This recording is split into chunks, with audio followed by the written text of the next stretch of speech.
سب سے پہلے بات روس یوکرین کی کریں گے۔ آپ کو بتا دیں کہ 2022 سے روس یوکرین کے درمیان جنگ کی شروعات ہوئی تھی، لیکن اب تک کا سب سے بڑا فضائی حملہ روس کی جانب سے کیا گیا ہے اور یوکرین کے دارالحکومت کیف پر یہ بڑا حملہ ہوا ہے اور اب تک کا سب سے بڑا فضائی حملہ یہ مانا جا رہا ہے۔ ابھی تک اس حملے میں 12 افراد کے ہلاک ہونے کی خبر ہے، جبکہ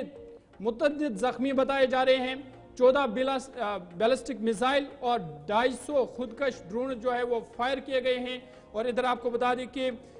امریکی صدر ڈونلڈ ٹرمپ اس پر برہم ہوئے ہیں اور انہوں نے کہا کہ روس کے صدر پوتن کو یہ کیا ہوا ہے کہ انہوں نے یوکرین پر اتنا بڑا جو حملہ ہے، اتنا بڑا فضائی حملہ کیا، کیونکہ آپ کو یاد ہوگا کہ کچھ دن پہلے امریکی صدر ڈونلڈ ٹرمپ اور پوتن کے درمیان ٹیلی فونک بات چیت ہوئی تھی، لیکن اس کے باوجود بھی یہ بڑی کارروائی ہوئی ہے اور سب سے بڑا فضائی حملہ روس کا مانا جا رہا ہے جو یوکرین کے دارالحکومت کیف پر ہوا ہے، جس میں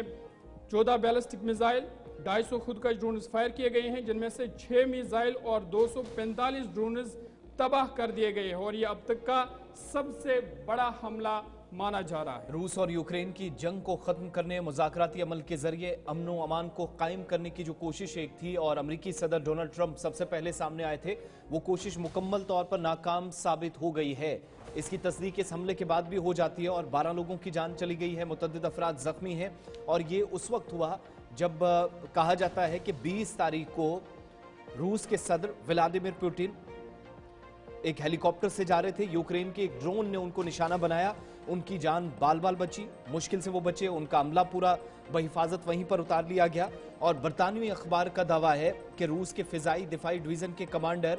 یوری داشکن نے روسی میڈیا کو انٹرویو کے دوران بات کرتے ہوئے اس بات کی تصدیق کی کہ ان کے صدر کا ہیلی کاپٹر جو یوکرینی ڈرون حملے سے تقریباً حملے کا مرکز تھا، اور حملے کے دوران روسی صدر کے ہیلی کاپٹر نے فضائی دفاعی لڑائی میں حصہ لیا اور یوکرینی ڈرونز بھی گرائے گئے، یعنی ہیلی کاپٹر کی طرف سے 20 تاریخ کو جوابی کارروائی ہوئی۔ ایک تو یہ بات، اور یاد رکھیے گا 20 تاریخ سے کچھ دن پہلے روس اور یوکرین کے درمیان اگرچہ براہ راست نہیں لیکن بالواسطہ طور امریکہ کی مدد سے، مداخلت سے مذاکرات شروع ہوئے تھے، مگر وہ اختتام تک ابھی پہنچے نہیں، بیچ میں پھر سے حملے شروع ہو گئے ہیں۔ جوابی کارروائیوں میں یہ بھی کہا گیا ہے یوکرین کی جو ڈرونز تھے، میزائلز تھے، ان کے ذریعے حملہ الگ الگ مقامات پر روس کے اندر کیا گیا، جب کیو پر حملہ ہوا، اور اب تک کے سب سے بڑے فضائی حملے میں، یعنی سب سے بڑی ایئر سٹرائک روس کی جانب سے کی گئی ہے،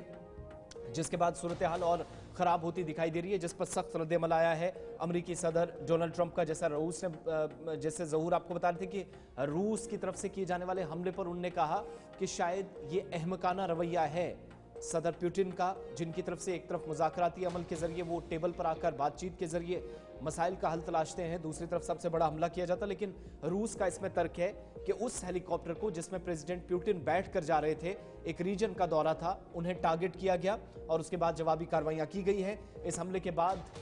صدر زیلنسکی کی طرف سے، یوکرین کی طرف سے پہلا سٹیٹمنٹ آیا جن کے مطابق جوابی حملہ ہوگا اور بہت سخت جواب دیا جائے گا روس کو۔